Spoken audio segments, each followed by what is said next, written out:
There's this Lisbon-based influencer who asks her Meta glasses, like, where am I going? And the glasses say, this vintage store, it's very curated. It doesn't allow in bulk riffraff. I'm like, what is AI slop if not bulk riffraff?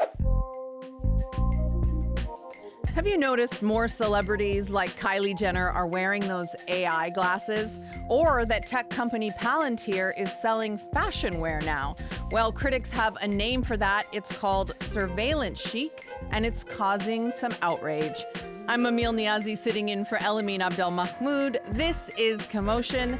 Kate, Lindsay, and Zhang are here to talk about why big tech is going high fashion. Welcome back to the show. Kat, you wrote an article about surveillance chic. So what is it? In my view, it's the use of fashion and lifestyle branding to normalize surveillance. And so to make self-documentation or recording other people seem like something aspirational as opposed to something that's dystopian. Kate, when I think about this trend, I think of this. Morning, this new sample just came in. All right, let's move. Come on. Where did you want this? Over there. And then these flowers just came in from your mom. There you go. Thank you. Hello. Oh, you're so cute. I love you. Okay. You could tell me that's a horror movie and I'd be like, yes, absolutely. Okay, so that's part of the commercial for Meta's collaboration with Kylie Jenner for their AI glasses. The collab is called Starfire Kylie Edition. And the AI bot that speaks to you through the glasses answers in her voice. Kate, talk to me about this commercial. Describe a little bit of what's happening in the ad and what your reaction to it was. Yeah, this is, like you were saying, it is a day in the life of Kylie Jenner in heavy quotes. Very, very similar to sort of the lifestyle content we see from sort of the quote more regular influencers on our feed. But she is wearing Meta glasses, who she is collaborating with. So everything is filmed from her perspective. Everything from these tasks that she's doing involving gigantic bouquets of flowers or saying hi to the employee who cleans her pool. It is supposed to be this very authentic look at her life that you too can recreate if you have Meta glasses. And all of it is just a clear signal that these glasses, which have existed for a bit before this, are clearly now being marketed towards women. And we'll definitely get into, I think, all the ways that is problematic and hypocritical. But for me, the Kylie Jenner of it all felt particularly hypocritical because she is someone who has been very vocal as a woman in the spotlight, and who is constantly hounded by paparazzi about just how awful it feels that your privacy is not respected. There's a really great video by a creator named Francesca Ramsey that basically spliced together public comments that Kylie Jenner has made about how problematic this invasion of privacy is, and then lines from this video about Meta glasses, which I think are kind of been roundly lambasted for the fact that their primary use, even if that's not how they're advertising it, is that they film covertly, and it would make even people like Kylie Jenner, it would make their lives more difficult because now you could be constantly being filmed and have no idea. Yes, exactly. I think a lot of the stuff I've seen on social media regarding the glasses often is someone, a man, covertly filming women, whether it's picking them up or talking to them or harassing them. It's interesting that there's this big push now.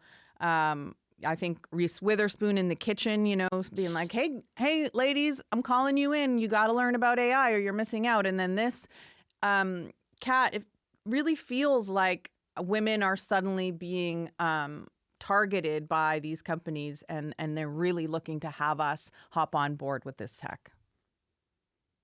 Yeah, definitely. It seems like not only are they targeting women, they're targeting influencers, which is a female-dominated industry.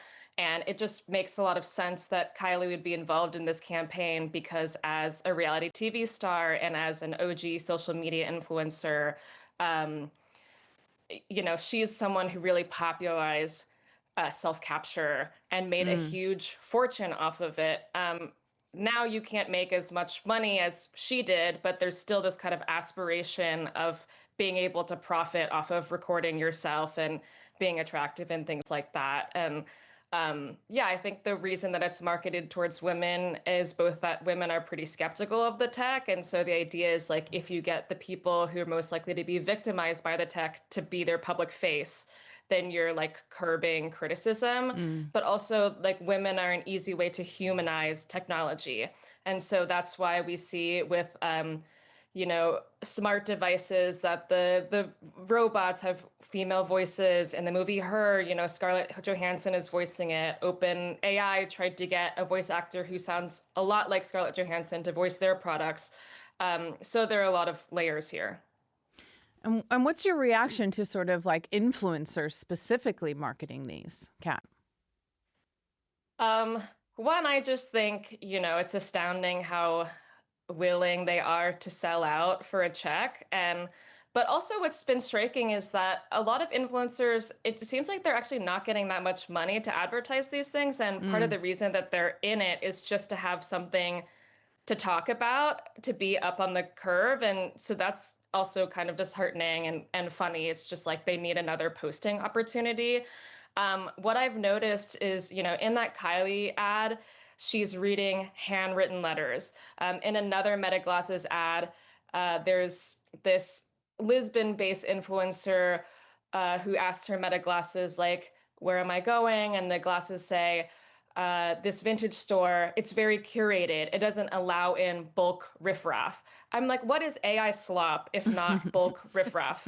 So they're really, these companies are really using influencers as a way to advertise themselves as the opposite. They're, it's about like slowness, it's about intentionality, it's about going analog. And influencers, because they, have to move with the trends and they constantly have to prove that they're not like the other girls, that they're one step ahead, like they're very susceptible to just like participating in that kind of marketing. Okay, Kate, I want to talk about a different surveillance tool. In your Substack post, The Rise of Surveillance Chic, you wrote about how influencers are using security cam footage as social media content. Okay, tell me about that. What are you seeing? It makes me think of my friends who will like post a photo of themselves in whatever store on the security camera, and like you're sort of seeing the grainy outfit pic. It's like almost a way of them distancing themselves from having to take a selfie. But I'm curious what you're seeing and how this is popping up. Yeah, this, if anything, this trend, as much as we're in a dystopian moment now, highlights just how ubiquitous or how much this has been taking over our culture for quite some time. Because, yeah, you mentioned like store security footage or the footage that's at like self-checkouts. But I think Ring cameras especially have already established themselves as a kind of form of content online. The footage from them, you're capturing funny interactions, or you're like your friends coming home drunk. I see this all the time on TikTok. It's kind of like the new America's funniest home videos type of situation. But the way that this is being repackaged in the fashion world is through, like you said, like outfits of the day, and almost I think Alexa Chung sort of carousel she posted is cited a lot as a early version of this, where it's Ring camera footage of herself just coming home, leaving her home on her doorstep. But it's supposed to be highlighting, she's using it to highlight her outfits. And so instead of taking the picture in her mirror, which is like, so 2010, now we're in the 2020s and we're taking the footage from the plethora of surveillance footage, it turns out, is taken of us, and sort of rebranding it as, depending on how you want to look at it, like, taking control of it and posting it and being, or just being like, wow, don't I look cute in this footage that I'm just not going to think about who else has access to it, where it goes, what it's being used for. And instead it just sort of has this very, like you said, removed aesthetic, very casual, like, oh, I'm just leaving and I'm just going to and fro. I'm not even thinking about my outfit. But of course the outfit is on full view. Yeah. I'm glad you brought up the selfie, because I remember when that trend began, early days of Instagram, and it was very controversial. Like if you took selfies or not, people considered it very narcissistic. Mm-hmm. Of course, it was denigrated because it was mostly young women doing it. Mm-hmm. And there were a lot of think pieces about whether it was about reclaiming, the female gaze and sort of taking power back from the way men look at you. But it was also considered like superficial and whatever. And so Mm-hmm. I'm interested in your perspective on what this type of, selfie says about where we're at.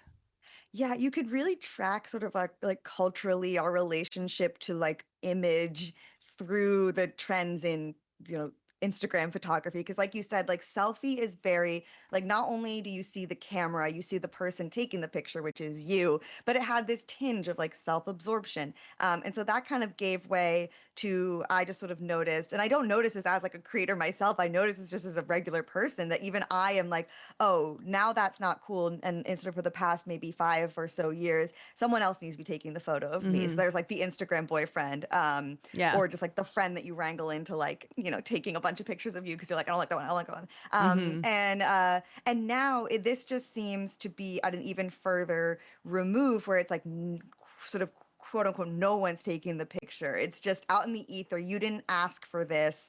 And it's candid, it's not nonchalant, which, you know, even though Alexa Chung clearly planned this, it feels more authentic. And, you know, I think we can't forget, I can't separate this from the fact that I think the idea of influencer in general is, you know, it's tanking a little bit. It is not, people are not, you know, enamored in the way we were before. Yeah. And I think this is a way of being like, no, I'm not an influencer. I don't want photos of me to be taken. They're just being taken, Yeah. and I'm posting them. And so there's maybe this nihilistic idea that like you're being self-aware or edgy by being like, oh, you know, here's, like this is happening, but like here's me, I'm taking it for my own gain and posting it, like how kind of ironic. Yeah. But I think that, as we'll get into, I'm sure, risks just normalizing a very harmful precedent. Yes. Kat, I want to now bring in this Palantir chore coat. I mean, it's a blue chore coat. It's funny to me because the chore coat was originally designed for laborers, and here we have this like scary tech company making this coat for God knows what reason. What do you think they're trying to communicate, Kat? What are they doing by selling trendy workwear? They're trying to diversify and they're trying to become a lifestyle brand. So not just this secretive company that mines your data and helps ICE target civilians, but someone who embodies American patriotism, where who has fanboys, who is more a part of American culture. And yeah, it is a lot of Palantir fanboys who are buying it. I think there are also people who are buying it, quote unquote, ironically. They've adopted the streetwear strategy of doing limited drops and creating artificial scarcity. So, like once it's sold out, then it's gone. And I think people may want to even buy the coat because it is like something that's very hotly discussed. And so later when they resell it, it's like, oh, well, I have the rare Palantir chore coat, even if I don't support their politics. And, I think that's gross. Kat, I just have about a minute left here, but, some people might be listening and going, okay, so what? They sell a jacket, an influencer takes a, photo of her outfits on a ring cam. Why should I care? What do you say to that, Kat? You should care because it's normalizing and it's leading to the further entrenchment of surveillance, of the expansion of data centers that pollute our water, hijacking of the energy grid, which would increase your bill. A lot of these like debates and this aesthetic stuff is a distraction from the real material consequences of the technologies that they're pushing out. And I think we really need to refocus the conversation on just how detrimental the practices of these AI and big tech companies are. Really, really appreciate you both coming on and having this conversation with us today. Thanks for having us. Thank you. Kat Zhang is a culture critic at The Cut. Kate Lindsay is a culture writer and the co-founder of Embedded, a newsletter about the internet, which you can also get on Substack.